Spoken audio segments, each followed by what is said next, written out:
You're tuned into Life is a Sacred Journey. Every week, we bring a new perspective to aging and caregiving. Here is your host, Michelle Pope. Good morning, good afternoon, or good evening, wherever you are in the virtual neighborhood of Life is a Sacred Journey. My name is Michelle Pope. I am your host here. It is my honor every Friday morning at 8 o'clock. California time to walk into wherever you are, where if you're in a kitchen, if you're in a living room, if you take me into your bedroom, be kind to me. But good morning, good morning, good morning, good morning. And I, as you know, ponder a lot of things in my life. I love people, I love humanity, and I think the sacred journey of life is a gift. I think it is. I think, we travel through many forks in the road. Many of us have had trauma in our lives. Many of us have experienced things that have made us feel invisible to the humanity around us. And sometimes in our lives, we get to a place where we just don't feel like we can do anything else but eat, drink alcohol, and do, drugs. And then there becomes this chemical change in us where it becomes an illness where we can't do anything but, because it keeps drawing us back into that situation. I have a good friend that for many, many years was addicted to drugs. I mean, for many, many years. And he always said to me, it is, even though now he's been drug-free for a really long time, it's still whispering. It's still calling him. Every time something happens where he's disappointed or things don't go the way, and sometimes even in happiness, that it's whispering to say, you're not worthy of this happiness moment. So this show or this podcast, first of all, is dedicated to my auntie Maude on her birthday. It's a landmark birthday, and I am so blessed to still have her. I don't have my mother, but I have my mother's sister who loves me and guides me. So happy birthday, Auntie Maude. And we are dedicating this show to you because you believe in people. She has always believed in people. So let me tell you a little bit about Robb Kelly, Dr. Robb Kelly. I'm going to call him Dr. Robb. I like that. That feels good to me. Dr. Robb Kelly is a renowned addiction consultant who believes in treating the problem of addiction, not the symptoms. Okay, not the symptoms. He has worked for many years helping addicts and alcoholics to recover their lives from the disease of addiction. Based on his experience working with addicts and alcoholics over the last 20 years, a PhD in psychology from Oxford University, and as a recovered alcoholic himself, he is a triple threat. I love him. He's a triple threat against the disease of addiction. Dr. Kelly was the CEO of a thriving telecommunications company when the walls came crashing down on him due to alcoholism. He ended up homeless and broken on the streets of Manchester, England, until he found the courage to save himself. That's one of my favorite words, Dr. Robb, courage. Yes, definitely. He has lectured all over the world and within high-profile universities, conferences, public schools, everywhere that he can bring the message that addiction has another side. That it has a side of recovery. I stalked him last night, which I always do when I have a host. I stalk them, I go on YouTube, I go everywhere to figure out who this individual is. And what I will tell you, I could go on, okay? There's lots of stuff here, and Felicia will put the bio in the comment area for you when she gets off the plane from Moldova. But what I do want to tell you is that Dr. Robb Kelly believes in people, okay? And when we walk side by side with each other, when we look and see the person, We understand the addiction, okay? We understand the addiction. That's when he's saying, when he's not looking at the symptomology. It's just like the people with dementia here at ASAP. I don't care what their behaviors are. I don't care anything about that. They're human beings that need the human connection to stay engaged, and in the case of addiction, to recover. And so welcome to Life is a Sacred Journey, Dr. Robb Kelly. Now I feel, because he's my friend, Dr. Robb. And so here's a round of applause for Dr. Robb. Thank you, Michelle. It's good to be here. And so Auntie Maude, this is for you, Auntie Maude, because I'm over here thinking about you already. Thank you. And tell me where you are, because are you in England? No, I'm an American citizen now as of 6 months ago. I originally born in England, Manchester in England. I came over here 14 years ago, spent 10 years in Dallas and 4 years in San Antonio is where I am today. Sunny San Antonio. So yeah, I have 5 practices around the world: Spain, New Zealand, Manchester, 2 in Texas. So yeah, we're busy, and we love changing people's lives, because like you said before, it's a disease. We know that, but you know, and anybody can stop drinking, but can you stay stopped? And usually the answer is no with alcoholics. And the reason why is quality of life and trauma from the past. And this is a brand new angle that we brought into addiction about 20 years ago, when people were saying, this has got nothing to do with life. This is about living life. This is about a connection with God that you can go on and help other people. My primary purpose today is to help another human being, whether that be a $5,000 donation so they can buy a car to take the kids to school, or whether that be my time. It's whatever it takes. I mean, 30% of my working time is pro bono and giving advice and financially helping people, spiritually helping people, talking at universities, talking with soldiers for PTSD. If I'm not giving back on a daily basis, what am I doing here? And I'm very, very big on that, because God got me off the street. I wish I was this clever. I wish you could sit here, Michelle, and go, you know, I'm really clever. I'm not. God did all this. He put me in a position, and there's loads of things happened to me on the way. I should have died hundreds of times, but he got me in this position in Texas, and I asked him for a platform. I wanted a platform with millions of people on it so I can carry a message. And the last episode of The Doctors was 18 million people. Wow. So that's what I call a platform. You know, so as long as I'm giving back, as long as I do podcasts like this, I know I'm living my life. And I have a great saying, and it came to me one night when I was homeless, when I saw this family inside a house that was warm and they were having Christmas lunch. I used to dream of that type of life. And it is, I'm living the dream instead of dreaming of living today. Well, you know, wow, I got goosebumps, because all of us have experienced some form of trauma, whether we remember it or not. Always. Because, you know, in my 20s, the trauma of things that I had experienced, not even in my family, just trauma itself, inflicted within, from the society, began to bubble up in me in a way where my addiction was just working. You know, it was an addiction where I had to have 2 and 3 jobs, and I had to work, and it was almost like I was saying I had to cleanse myself and be better than the afflicted trauma. The trauma for me, Dr. Robb, was a teacher in middle school who called me the N-word and told me that I would never amount to anything, because nobody that is the N-word amounts to anything. And I remember that hit me like a knife. It was like the knife went and just ripped me. And as a little person, not really quite understanding what the heck she was talking about, but knowing what I saw on her face, which was such disdain and everything, I held that in my body, in my brain, in my heart, and it made me get into bad relationships. Yep.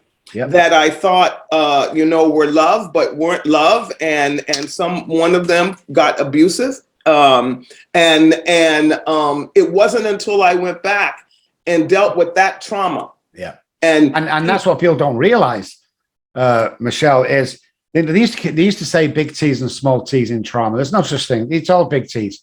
Yeah. Someone can say something to you, and the trauma can start. PTSD can start right there with that sentence or that word, because everything we hear or see sticks in our brain. It's always there. Everything we've actually gone through is filed away in the subconscious brain. So all we need is something to trigger that off. Now, if I'm being told what you were being told, I never amount to anything, then that's going to stick in my thought pattern. And when my neural pathways, most of mine were self-sabotaging. I didn't like myself. I hated myself. I never fit in.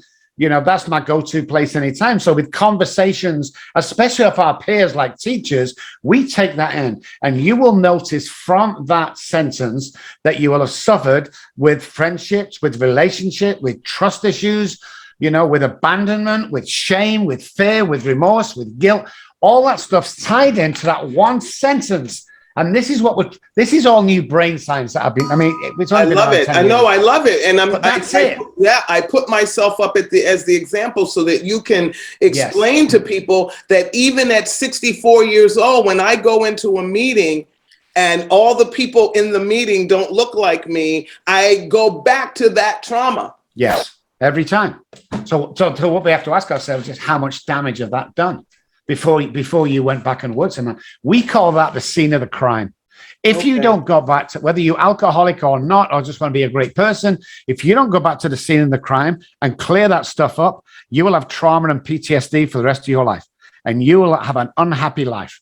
You see, what happens is we go through life, we get a bit of confidence, then you walk in that room, or somebody says something about a teacher, and you automatically go back. That neural pathway will take you straight back to that little girl that was being preached by this no good teacher who was ignorant. Yes. And it all starts again. It's crazy how people don't understand that. I know, and it happens in every incident with people, just like for a short period of time. And that's why, Dr. Robb, when you said it's your calling, it's your purpose, it's your way of being grateful and having gratitude, I get that. Because even with little people, I started my career there and then left and did something totally different, who had been sexually abused by neighbor, parent, bigger kid, whatever. And always, the person that was leading this clinic in New York said to me, we will never change the situation because they will always remember it. But we're going to be giving them tools to live through it so they can have a better quality of life. Is that what you're saying? Kind of? Yes. Yeah, definitely. And the more we talk through it, repetition strengthens and confirms neural pathways in the brain. So the more we go back and work on it and remind ourselves that we're worthy today, and remind ourselves that the situation was just none of your fault, but what is your fault is not going back and working on it. People have to go back and work on their stuff. I often say, well, I was only 4 years old. What part did I play? Well, you're now 65 or 70, and you're still talking about it. Let's go back and heal that as quick as I can. There's a false nursery rhyme out there, Michelle, and it's sticks and stones will break my bones, but words will never hurt me. That is wrong. That I have the power to destroy somebody in 10 seconds with what I say. So if you imagine that I can do that, but I can do more help if I said kind words, then why would I say nasty words unless I'm a nasty person? And that goes back to the connection, the relationship with God. As I would not do that anymore. I used to, but I was reborn, and I don't really mean religious. I was reborn as a person, and my brain is wired different today, where if I can help somebody, I will. I'm sat in a yard the other day, and I'm a big guy. I'm not the bell. Like I was 18. It's like, I'm a big guy. Somebody says, hey, I like that T-shirt. I said, you can't get them anymore. They're not for sale. Oh, my God. I took my T-shirt off, and I gave it to him. And people looking at me going, you have no shirt on. I said, I know, but did you see his face? Yes. Give him the T-shirt. Yes. That's what it's about for me. Yes.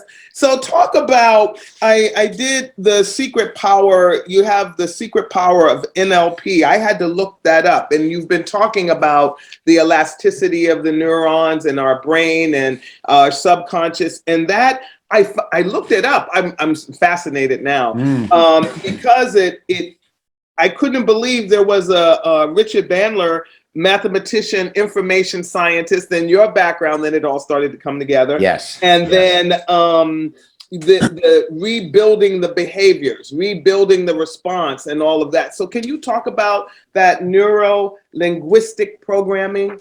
Yeah, NLP was formed many, many years ago, but not a lot of the medical fraternity believed in it. And it's basically going in and changing the way you think. It's picking up on words and subconsciously putting words back into your head that you don't know has been said. That's most of my work, neuroplasticity and brain science. So I'm telling people that you're amazing. Oh my God, that was awesome. Oh, but I'm doing it inside sentences that you can't hear. And what happens is we have two sets of neuropaths. There were billions, but there are two specific sets. One is self-sabotage, one self-care. The problem is most people have self-sabotage neural pathways, which outrate the self-care neural pathways. So we need to start building that from the inside. So we're using stuff that is subliminal. Somatic experience is another, we call it SE, another technique where we look at the behavior. You see, for me as an alcoholic, whenever I relapse, my behavior changes.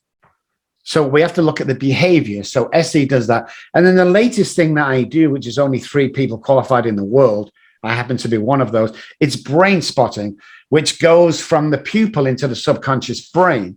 And when the eyes flicker, it's a bit like EDMR, but it's a newer technique. So the idea is my subconscious brain will not have that I'm amazing, I can do it, I'm the most attractive person in the world. So we have to plant that in the subconscious brain. So the more we plant in the subconscious brain, the more we realize when we get to a situation like the house, the car, the girl, the whatever it is, that I am worthy.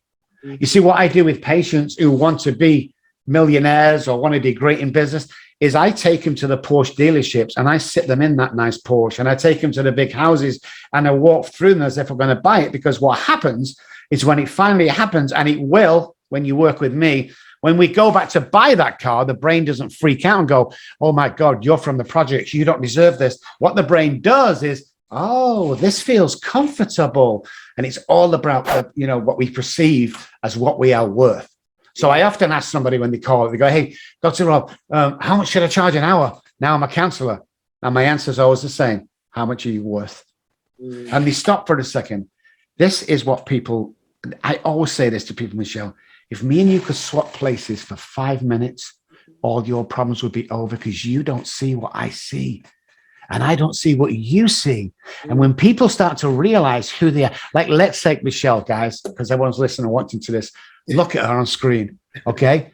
She's one of the most attractive ladies I've ever seen on screen. Never met her. She's got a beautiful smile. You can tell she's a leader. You can just tell she's a leader. And you can tell she's an amazing person. Now, we don't often hear that from people. So we repetition, strengthens, and confirms start to pull away the non-belief. And this is why people need to hear. Because I had 2 nurses in my kitchen one day at work, and I walked past, and the young nurse said to the older nurse, did you see what Dr. Robb just did? That patient come in, he was suicidal, he was crying, and when he walked out, he was skipping, he shouted to everyone, bye. It was absolutely mind-blowing. And the older nurse says, I know. Did you tell him that? Oh, no. I mean, he already knows, but no. And that's a typical example of people day by day. Compliment 3 people every day is what I tell people. If they do a good job, tell them. 3 people every day.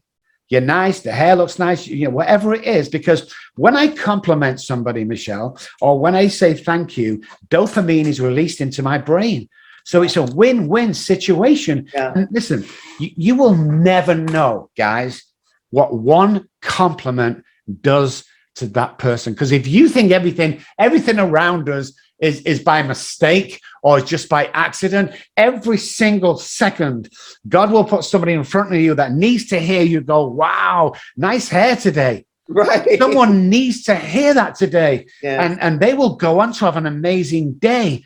And how many people can you save lives by doing that?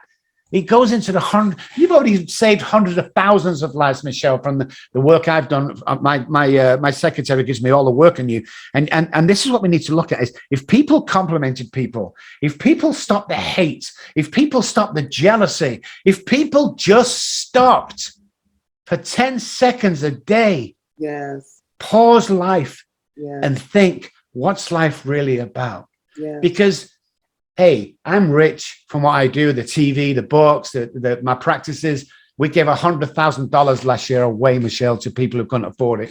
So it's not about the money. It's about helping other people. It's always about helping other people. Yes. And I think once you do that, your life takes off.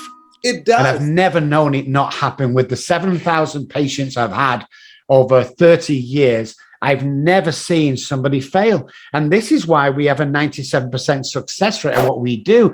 Is we're not talking about the alcohol or the drugs. We're talking about changing your life, changing the way your brain works. Get some worth, get some confidence. I used to walk in a room, Michelle, I used to go, oh God, wonder how many people like me in here today. Now I walk in a room and do you know what I say? How many people do I like in here today? It's amazing where God will take you if you just stop fighting things. Shut up, sit down, and let him work through you, and everything will be okay. And it does. It's a big chance, though. It's a big risk. It is a big, there you go. That's the risk. People always feel that giving up, this is so apropos because I'm talking about God's will tomorrow in a devotion at the end of something. But it's even just the universal life lived for those of you that are scared when we use the word God, because I know there's some of you out there, but you still follow me and I love you. And, I always tell you, my fuel, my belief is in a God. Okay. I believe in God and I will never not believe in God, but I will never force that on you. Okay. But what I am saying to you and what Dr. Robb is saying to you as well, is that we pull our purpose and our direction from a higher power. And when you do that, then you're not always focused on, I'm not always focused on Michelle Pope. Like, what can Michelle Pope do? But how do I own my own power? I don't know if you can see that. That's what this says. Own my own power and then use it in a way that it just comes out to help other people. I'm just like you in many, many ways, Dr. Robb, because I believe that every person that we touch with a moment of kindness, we change the trajectory of that person's spirit, even if it looks like they're at the end.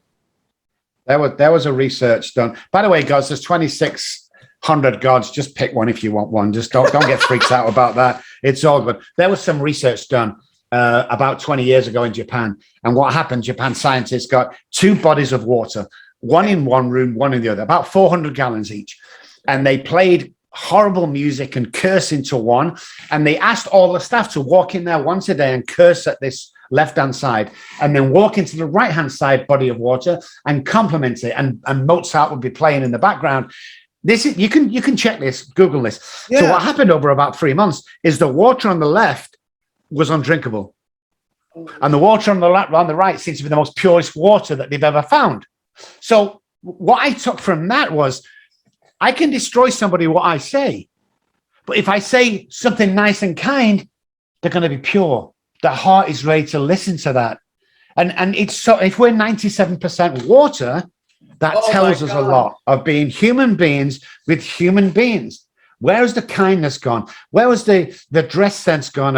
Where has everything gone from the 50s and 60s, wherever? We seem to be this great divide. And I know what it is. You want to solve all 95% of your problems, guys? Turn the TV off. For goodness sake. 95% of your problems will be gone. Let me tell you. No such thing as that. Get happy. Pause 10 seconds every day and realize what you are and where you are. I have not watched television for over 30 years because it is the box of decay. It is a box of ugliness. It teaches, it has taught a generation of young women that their bodies have to be exploited in a way that who walks around like that? It's like, no. And then we want to say, look at our society. Look at those young people. What are you talking about? We allowed those commercials. We allowed cartoons to teach children not to respect their elders. Yep. What happened to the Smurfs and Papa Smurf? Exactly. What happened to the Care Bears with the the love heart coming out. Yeah. We taught our children to despise what is real, and love is real. And if you look on that basis alone, what we see is how we feel. So when we're watching this stuff, we feel the hate. They're playing the video games. We feel that there's some work still being done, not by me, about video games and real life. Because, you know, the more we train our brain to do something, the more it's going to happen. End of story. That's how we learn. I mean, a pilot has to do, I don't know, let's say 10,000 hours in the air before he becomes a commercial pilot. If you're watching video games that's killing everybody, and you need 10,000 hours of that, and you're going to do that. It's not as if it's second nature. That becomes a knee-jerk reaction. So we have to be careful what we see and what we hear. Listen, show me your friends, and I'll show you your future. If I hang around 9 depressed friends, I will become the 10th. So my circle is protected today. You see, when I come over to this country, the first guys I was hanging around with, I said, hey, do you know something? I might write a book one day. And do you know 3 out of 4 went, that was stupid. I can't write a book. Okay. So a few months went, I changed my friend set. And then I said to these guys one day, I said, you know, I think I might write a book. And all of them said, what? We thought you'd already written one. Gee, why haven't you already written one? But you see, the effect it had on me was like, oh, really? You think? Are you kidding me? And then I wrote a book. Yeah. So the people around us have an effect on who we are, our circle around us. If you're on $20,000 a year, guys, and you want to earn 40, hang around with the guys that earn 40. Right. If you want to be that kind of person, hang around the guys that you want to be. Hang around the guys that lift you up, don't put you down. Yeah. Because they are, hey, oh, you're stupid. I'll never do that. What? I was just joking. I was just joking. No, they wasn't joking. The first thing out of our mouth when they say it's a joke is what they really feel. You need to change that circle. You need to, and men, come on, men, stand up and start being men again.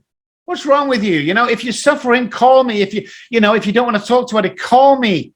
We're in this together, you know. It's phenomenal what we can do as a human race. We just stop the crap. Sorry about language, guys. And then when we look at our addictions, because, you know, the thing that I never heard about sex addiction until the modern day and all of that. But the addictions then come out of all of the things that you and I are talking about. Because having more money, if you don't take care of what's going on here, then you will still be unhappy. We see this played out every single day. Being married, some people say my lifetime goal, I want to have a partner, but if you don't take care of both brains, because by the way, I'm sure Dr. Robb already knows this, your heart has a little tiny brain in it. Okay, science has shown that it has its own tiny little brain in it, or what we call cognition, to allow it to function and do what it does. And that's why sometimes your heart overrides your brain, because your heart says that's not right. That's where your conscious and your values and your goals and all that. This thing here is for processing and putting things in order and making files. This is the most important brain. I hope I'm pointing at my heart. Yeah. The most important brain. Yeah. It's not this, but we glorify this, Dr. Robb. Yeah, we glorify that because it's instant gratification. That's what it is. And that the heart, which is, there's a direct correlation between the heart and the brain. And that's why people can die of heartbreak. When your partner dies, heartbreak is real.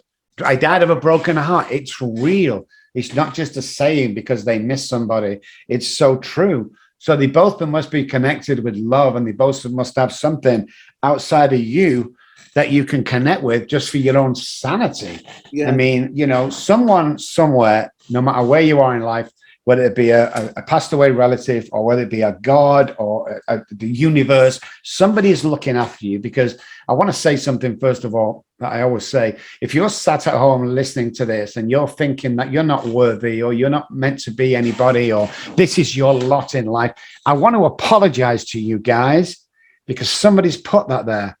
We are born with $1 million minds. Every single one of us. Don't hang around 10-cent minds, please.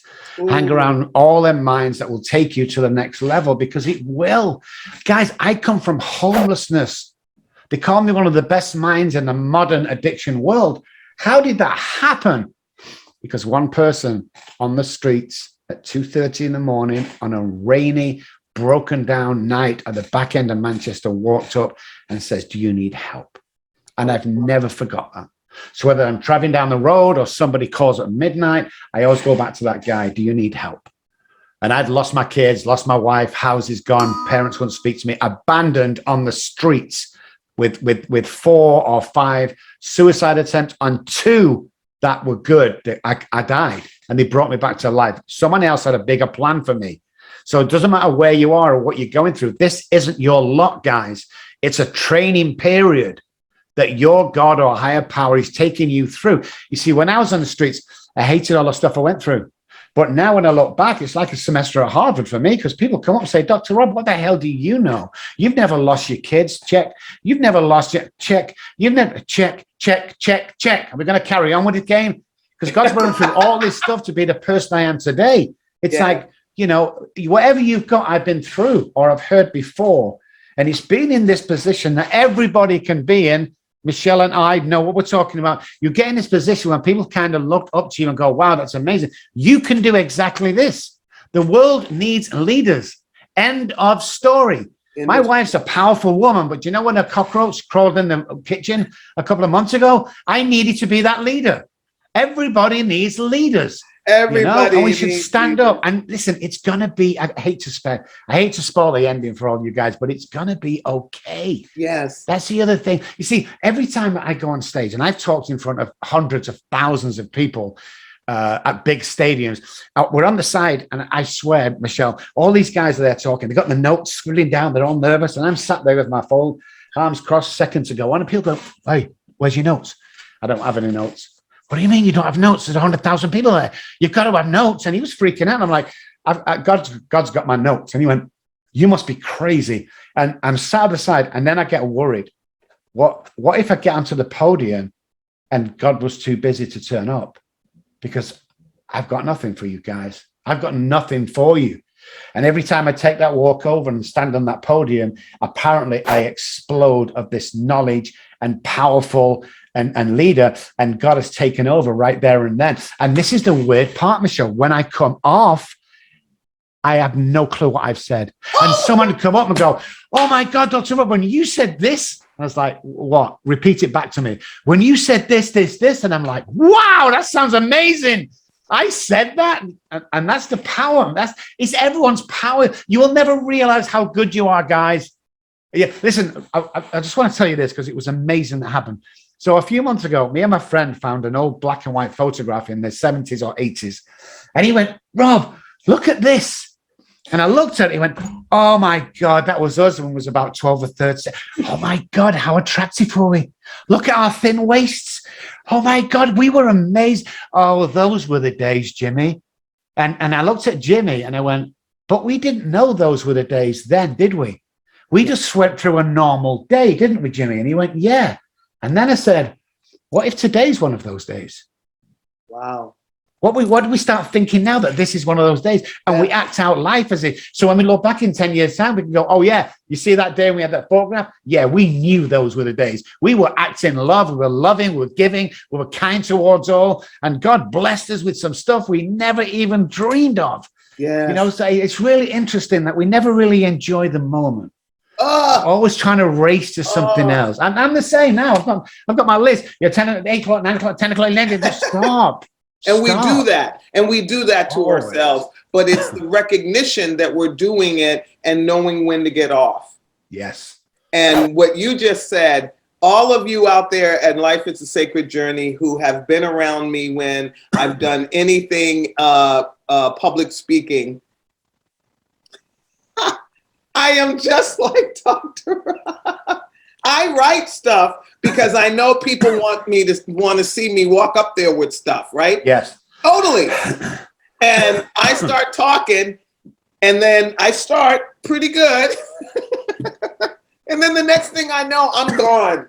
Yep. Boom. Yeah. And the same thing. Oh my God, I've met my male kindred. Oh my God, that's so amazing. Because I thought something was wrong with me at one point, and it made me really nervous because I thought, people want me to follow a PowerPoint and you got to stay on point, Michelle. But I've never walked away from a presentation where people have said to me, "You suck." Yeah. And exactly. and they always call me back because the evaluations have been. And this is the thing. I could be talking about death and dying, and people will say your presentation was so uplifting. Yeah. It's amazing. So I'm the same when they send me questions. The big radio stations. Well, we sent questions, and my wife Janet, she's like, "He's not going to open it." Yeah, but the really intriguing questions is not going to open it. Forget it. He wants the viewers and listeners to see his authentic self. He doesn't want canned responses to a question, because that comes from me, and my advice will probably kill you, to be honest. So we have to get down to the cause and conditions and let him speak through me. Right. That's the real deal. And it drives TV stations and radio stations crazy. I'm sure. When I go there. Your list of questions there are good for you. Okay, bye. Give me a shout when it's ready to go on.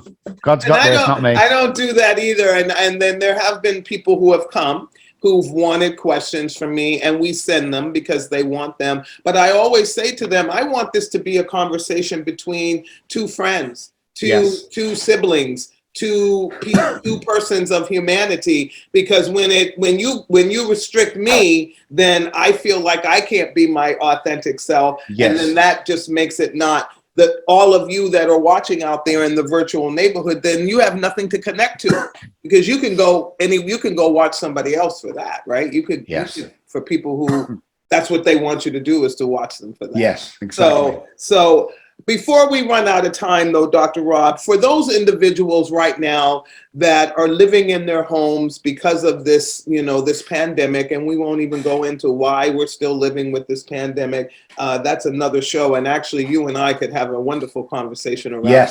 Yes. But for those folks that are living in their homes and they were dealing or coping or trying to live with addiction prior to, and now, pardon me, they're forced to deal with stuff, and maybe they're thinking about rejoining their life of addiction. But okay, let me ask this question. Is it proper to, when people say once an addict, always an addict, that sounds negative to me, but what is that? Well, if alcohol and drugs have got little to do with alcoholism and addiction, that's the first thing that blows people's minds. So the alcoholism is once an alcoholic, what they mean by that is you'll always have the traits of an alcoholic. If they have 50,000 in the bank, I want 100. If I have 100, I want 200. We always go for as much as we can, which means that once you get sober and clean, that you become great employers and great boyfriends and girlfriends, because when we do something, we do it. So that's what it means, always an alcoholic. But alcohol sales went up by 47% in Texas when the pandemic first started. We've just found out that divorces have gone up to about 41% during the last 18 months. So all these things are rising. So we really have to, keep ourselves well and make sure that our thought patterns, because the worst thing you can do to a human being is isolate them. You go to death row. By the time they get to the execution, most of them are insane. Yeah, because they've been isolated for so long. So there's a couple of things you can do. Open communication with as many people as you can. Meet in a safe place once a week if you have to, from a distance. You need that communication. Now, for those people that are sat at home and just like me when I was homeless and stuff, and thinking that they can't do anything and they don't know what to do and they don't know where to turn and they're sick of life, I'd rather spend 5 minutes on the phone with you than to spend 5 minutes at your funeral. So here's my personal cell phone number. It's not my assistant's. It's not my desk. It's me. It's 214-600-0210. If you are low, if you need help, I'm not going to charge you anything. But what I am going to do is I'm going to give you a 10-minute pep talk that will change your life. End of story. So if you're feeling down, call me. Oh, I can't call Dr. Robb. This is an alcoholic who's homeless, who lost his kids. A youngest daughter still doesn't speak to him 30 years on, So what's the point in getting sober then? My eldest daughter contacted me 2 years ago, and she now runs my Manchester office in England as a primary counselor. So things turn around. Everything happens for a reason. Yeah. Nothing is by mistake. That's right. Oh, that's a coincidence. Really? I don't think so. I don't think so. Well, I know that you're not a coincidence in my life, Dr. Robb. I'm so blessed to have met you in this way. As I said, I really got to know you when I stalked you last night with kindness and love. And but to know that there's another human being, like I am so blessed at Life is a Sacred Journey. We have had guests like yourself where we are a community of change agents, change makers. Yes. And we want to reach out to everybody. It's not, and like you say, you know, when I say hit the share button, hit the likes, it's not because the monetary stuff that comes forward is for me. It goes back into ASAP. It is not about me. It is not about Michelle Pope. Now, at the end of the day, if there's something that Dr. Robb said to you this morning, if there's something that touched your heart just a little, this is the moment for you to say to yourself, I have the power to live my life the way that it is waiting for me to live. And yes, you're going to stumble over some boulders. But you know, you're going to stumble over them, and slowly but surely, those little boulders are going to get smaller and smaller and smaller, and then they will disappear. That has happened for me. Things used to trigger me all the time, and I would get depressed. Everybody today cannot believe that Michelle Pope ever had a depressed moment in her life. I lived with depression for years, untreated, without medication, and still never was treated with medication, but came through it because I found my inner peace, and my inner peace came from learning who I was, my purpose, and what God created me to be. That's what Dr. Robb has been talking about. We're not pushing Christianity on you. We're not saying that. We're not saying that at all. But what we're saying to you is that you are bigger than you know. You are way bigger than you know. Again, if you are in the moment right now where you are feeling that the world would be better without you, that is a lie. The world would never be better without you. The ripple effect of you leaving us will be felt to the end of time. So Dr. Robb gave you his number, the suicide hotline, the 1-800-suicide hotline. Felicia will put that down in the chat area or in the what do they have? Where, you know what it is, down there. Use it. Know that you matter.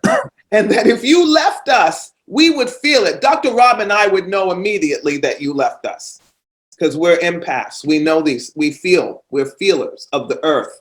And because he was homeless, he's more of a feeler of the earth than even I chose to go into a homeless encampment and live with people because I wanted to find out why they were that way. Why? And Dr. Robb, I'm going to tell you something. I found a community. Yeah. I found a community of people that accept each other in all their ickiness and yuckiness and yah. Yeah. And it's us that look in on them with disdain because we're afraid that might just very well be us. Exactly. It's great. I love that. I love that. And guys, if you're going through bad times, remember, it's not bad times. You're being educated for something in the future. I'm sure Dr. Robb uses everything that he learned in the University of Homeless. I use everything that I learned in the University of Dismantling Racism. I learned everything from the University of Being a Woman. Oh, please, whatever that university taught me. I look at Dr. Robb and think to myself, we're not even supposed to like each other in the modern day. Truly. And I love him. I've never even met him in the flesh, but I'm looking at him and I have fallen in love, not in a sexual way, because that's where we always go there. You know, stop letting people drag your mind where they want your mind to go. Hold on to your mind. It's yours. I love him because he cares about you and he doesn't even have to know your name. Wow. I love that. I love it. Absolutely. Just think about that, Dr. Robb. I want you guys to take a moment and breathe that in. Breathe that in. A total stranger. The word stranger can sometimes mean friend, but we've made it mean danger. Mm-hmm. He's not a danger to you. I'm not a danger to you. But the people who are the danger to you, you let them into your lives. You open the door, you open the window, and you let them in. Don't let them in. Dr. Robb just said, what was it? I wrote it down because these are my affirmations for today.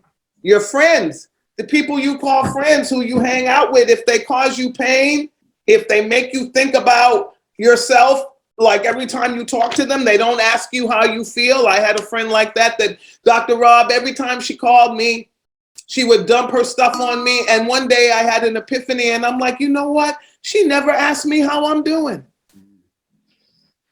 And all that stuff you take on board, by the way. Yeah. You take a piece of that away, or she takes a piece of you. Yeah, that's a good way to show how your friends are, you know. And people often say to me, you know, especially in the industry where we help people like you and I, is how are you today? And I'm always taken back by that. I'm like, wow, okay, because I'm good doesn't ride with me at all. No, I'm good doesn't mean anything. I'm fine. Really, you might as well not to even speak to me. Plus, I can tell by your body language that you're not. Yeah, but yeah, it's a great life. It's a great place to be. You are absolutely amazing. I fell in love with you as well. Well, let's stay in touch. I know you have a busy schedule, but Dr. Robb Kelly, Robb Kelly Recovery Group, they can be found on Twitter, LinkedIn, Facebook, www.robbkelly.com. He gave you his cell phone number. Again, and when you're in a moment of crises, when you're in a moment where you look in the mirror and you don't see you, 10 minutes, okay, 10 minutes. And he will share what he feels from you and help you to get out of that place so you can move to the next step. But you know what, Dr. Robb, tell them though, because I know that a lot of people read the books, watch the videos, have the conversations, but tell them it is work, please. Tell them they have to do the heavy lifting. That's the bottom line, unfortunately. All the answers are there. All the answers are out there from people like Michelle and myself. But it's hard work. You know, no one said it's going to be easy. You know, it's hard work. But let me tell you about the other side. It's absolutely mind-blowing. That you will have, if you write down everything you want right now in life, it'll probably fit on a postage stamp. I don't know. And then you get in touch with yourself and go through this work and be the better person and help others and just be a servant out there helping anybody and everybody, then that list will shock you because you'll get a book full of promises and book full of gratitudes. And all you want is a little postage stamp with 3 things on the back, but you'll get more and more and more. And this is the key to life. Don't let anybody anywhere tell you you can't do this. It's not true. The only reason why they're telling you is because they don't want you to be as good as they are or to rise to where life should be. Life should be a joy. Life should be filled with miracles every day. And if you've got something out of this, guys, and you think this episode was amazing, do me a favor.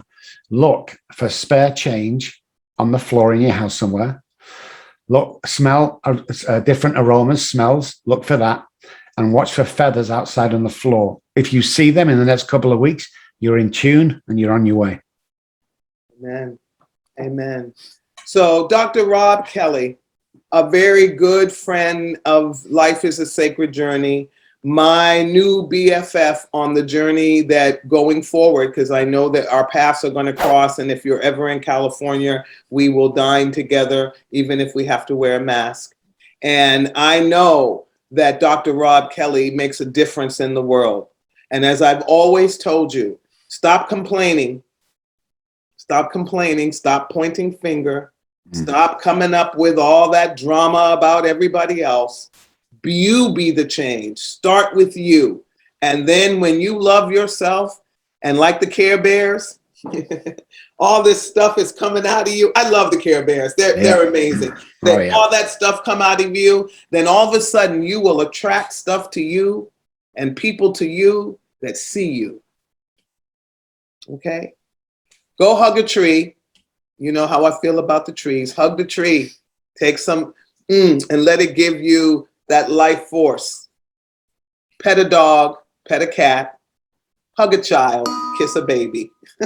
And then kiss yourself and hug yourself, because at the end of the day, you should love yourself more than anybody else, because then you can love others. Dr. Robb, your last word for us this morning would be?